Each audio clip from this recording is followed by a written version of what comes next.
ኮሎኔል ዘሪሁን ማሙዬ ይባላል። ሌተናል ኮሎኔል ዘሪሁን ማሙዬ ነው። እሺ በጣም ጥሩ።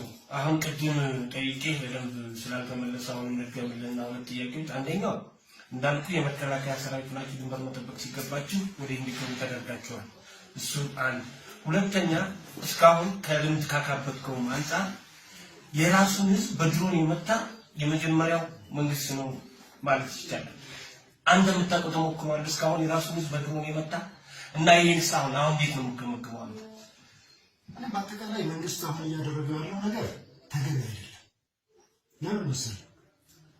ሰው ማንኛውም ህዝብ ዲሞክራሲ ነው ከተባለ የራሱ የሆነ ጥያቄ ያቀርባል። ጥያቄ በአግባቡ መመለስ አለበት። በድሮን የሚመለስ ጥያቄ ሊኖር አይችልም። እኔ ሰምቻለሁ። ተኝቼ ሳንቃ ላይ ጤና ባለሙያዎች ተመተዋል። አንድ ጤና ባለሙያ ለማፋ